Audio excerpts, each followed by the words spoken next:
And we're here with Crix. Let's do a quick calibration. Up, down, rotation's good. I'm going to hand it over to the hunter. Handler is out. What's up, everybody? It's Crix, and we're here today gathering some. Oh, we're not gathering anything. We're slaying Shamo. Hoppy down, and we're ready to go. Let's get this underway. Shama are an interesting breed. They are herd mentality. They like to. Ooh, there's some right there. You can see that they have eyes that actually reflect the world around them. They have a yellow sclera instead of a white one, and they have slit eyes, which means that their eyes are actually designed to gather as much light as possible. Now, that one is unfortunate because that one just took a paratoad attack, which is quite hilarious. Was that a paratoad? Humpy, why are you doing that to them? Okay, so Humpy is actually just using his paralytic attack. Humpy, that's not nice. These guys are just supposed to be called back. They've got too many numbers going on. And the reason we can tell that, and the reason we're doing this is because they're pushing into the Kelby's area for regular grazing, and we do not need them doing that. We really need to just push their numbers back a little bit. There's too many of them. They've been overhunting the Kelby, and they've been pushing into the grazing area. So that's what we're doing. There's 10. I need to get 20 of these guys. No, I need to get 11 of these guys. I have 20 on my ecology for small monster calling as well. The area that we're in right now is overpopulated quite a bit.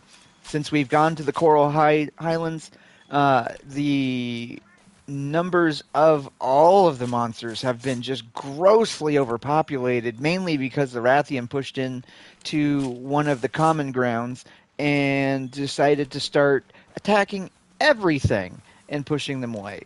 So we're going to go ahead and take care of these guys. The channel scales are good for different types of additive effects.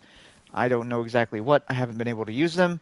We'll figure that out. Snow herb. I still don't know why snow herb grows here. It is not cold at all. Usually snow herb grows in cold climate, winter type climate. So that's a weird one for me. Also, the Kelby are. I don't see any. Oh, there's the female. Okay. So that's good. We've got an unpaired here. Ooh, okay. That's not good. So we got too many females in this area. Let's go ahead and take care of this one. There we are. Typically, Kelby, we used to just knock them out and trim their horns back. Nowadays, we don't do that. We actually have to manage their population. There we are. There's another pair that we can go ahead and handle. Good there.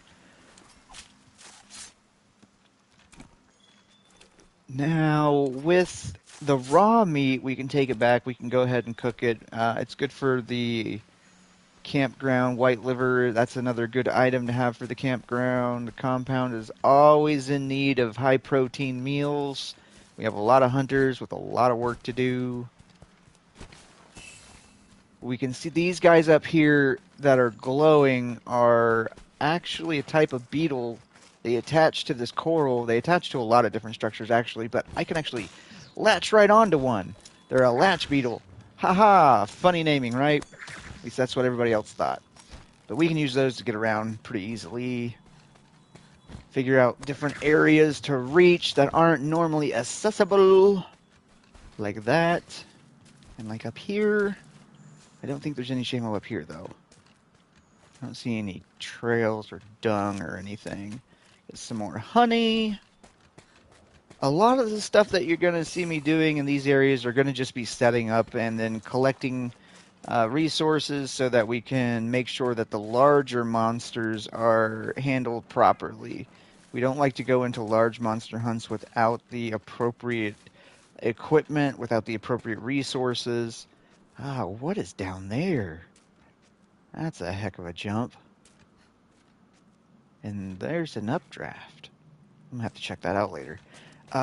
We definitely like to make sure that all of the resources we have are usable as well. So when I collect herbs and I collect different types of honey, different types of monster parts, they all go towards a purpose. Now, I only go out on dockets when I have a large monster hunt to go for. And those are mainly because the large monsters are the ones that start harassing each other or they harass the locals. There are feline, there are elders that stay out in the field on their own to do research.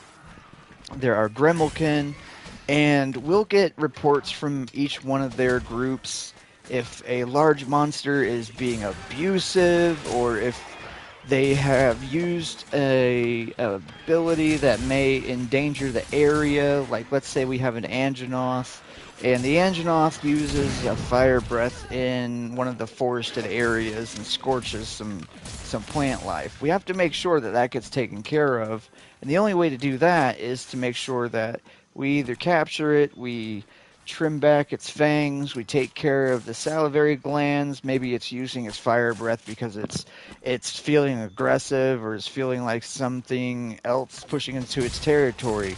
Then we have to take out the monster that's pushing into its territory. Maybe there's a monster that actually attacks one of the elders or one of the Grimalkin tribes. Then we have to go in and we have to take care of that monster. And usually when that happens, the Grimalkin will actually ask us, we need these bits and we need these parts and pieces from this monster. So I'll collect those pieces and parts and we'll give those to them, and then we will go ahead and keep the extras. So that's what we do in the court of Areana, and that is what we handle as conservation officers out here.